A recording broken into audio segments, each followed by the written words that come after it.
Welcome back to Made to Order a la Orden. I'm Chef Z, and today we're making my famous macaroni and cheese. Now, my mac and cheese is famous because my friends and my family go absolutely crazy for this dish. Like, if there's a family function or a friends get together and I don't show up with my Brittany or my macaroni and cheese, there's problems. Like, I'm on an instant shit list with people. Now, my macaroni and cheese is pretty special because I use a blend of different cheeses. I'm using some sharp cheddar cheese, some aged white Vermont cheddar cheese, which is one of my favorites, and I encourage you guys to try it if you haven't already. I also like to use some American cheese specifically made in upstate New York. I just think it's super special and doesn't compare to any kind of American cheese I've had. I also like to add a little bit of mozzarella cheese and a little bit of Muenster cheese.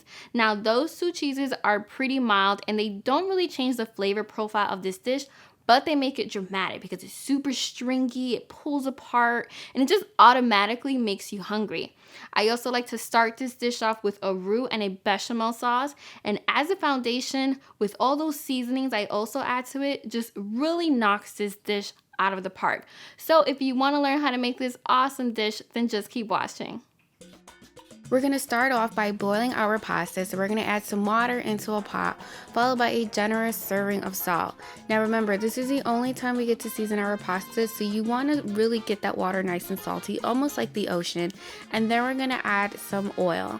And then once that comes to a boil, we're then going to add our pasta, and we're only going to cook it halfway through, because remember, we're going to bake our mac and cheese later on, so it's really important that we don't overcook our pasta from here on out. Now, quick note, I am using a combination of different elbows.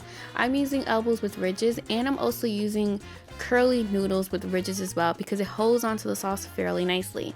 Once the pasta is nice and cooked, I drain it and then I set it to the side.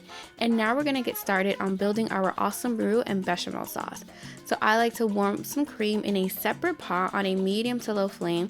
And then in a pot right next to it, we're going to melt some butter, being sure not to burn it in the process.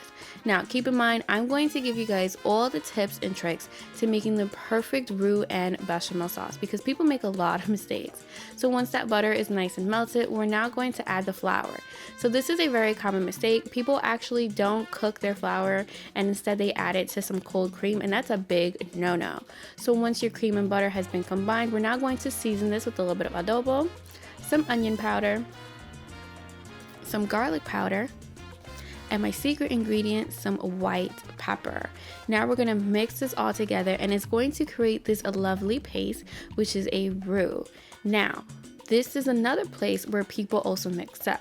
We're going to add some hot cream to our roux and not cold cream. And you're going to see that this is going to make all the difference because that hot cream is going to very instantly break up our roux, and it's not going to leave it with any lumps. Just look right here. Look at that velvety smooth texture. You know you're in business. So once that's well combined, we're now going to add the rest of our hot cream, whisking it in the process because again, we want to continue having this beautiful velvety smooth texture. And once that's nice and warmed and well combined, we're now going to add the rest of our cheeses. Now I'm eyeballing this. I'm adding about a handful of 3 of the cheeses. So I would say more or less I ended up adding about a quarter of the cheeses that we're going to use. So right now I'm adding the sharp cheddar, followed by that aged white Vermont cheddar cheese, which by the way is really delicious. And if you've never had it, I encourage you to do so. And we're also going to add one of my favorite cheeses, which is that upstate New York American cheese. And we're going to mix that together until it's well combined. So what we've created here is a bechamel cream sauce. Now there's a million and one ways of creating a bechamel sauce. This is the bechamel sauce that I like to use very particularly when I'm making a mac and cheese. So once that sauce is nice and hot, we're going to take it off the flame and we're going to set it aside. And it's really important that you start to work fairly quickly because as that bechamel cream sauce begins to cool, it's going to thicken considerably. Now we're going to build our mac and cheese, and I like to build my mac and cheese very similar to how I build a lasagna. So I lay down a layer of pasta, and then I'm going to add a layer of cheese. Now do not be afraid to pack on the cheese, guys. This is a mac and cheese. So after I added the sharp cheddar, I'm now going to add our aged white Vermont cheddar cheese, and then I'm also going to add the American cheese. Now I don't like to lay down the whole slice of American cheese. Instead, I like to break it up with my hands, and this is totally optional. And now we're going to add a healthy serving of the bechamel sauce. Guys, do not skimp out on the bechamel sauce. The sauce is going to be the thing that gives the mac and cheese a ton of flavor, and it's also going to be the thing that makes this whole entire dish come together and hold it together as well. So once I've added the sauce, I then like to mix everything just to make sure that that sauce has gotten into every nook and cranny of this mac and cheese. And now I like to add our dramatic cheeses, which is our mozzarella cheese and our Muenster cheese. As I mentioned before, these are mild cheeses and you won't really be able to taste them. You'll be able to see them more than anything because it's going to give it that dramatic pull apart effect. Now, unlike the American cheese, I do like to keep the Muenster cheese whole just to make sure I do get that dramatic effect. I then repeat the whole entire process, keeping in mind not to disturb that Muenster and mozzarella cheese whenever I mix in the bechamel sauce. So for our final layer, I like to add some pasta, followed by some cream and the rest of the cheeses. So I'm gonna add some cheddar cheese, some more mozzarella cheese, and my leftover aged white Vermont cheese.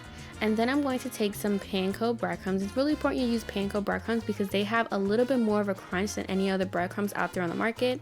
And we're going to very generously put that over the top of our mac and cheese.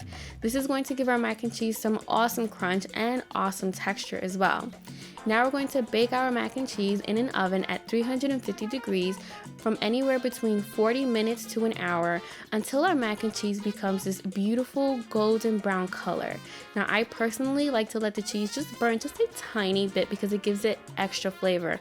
And look at that. Stringy, creamy, the ultimate mac and cheese. Thank you guys so much for watching this video. Send me pictures of your holiday dishes because remember, sharing is caring, and I can't wait to see you guys next week with an all new video. Buen provecho, guys!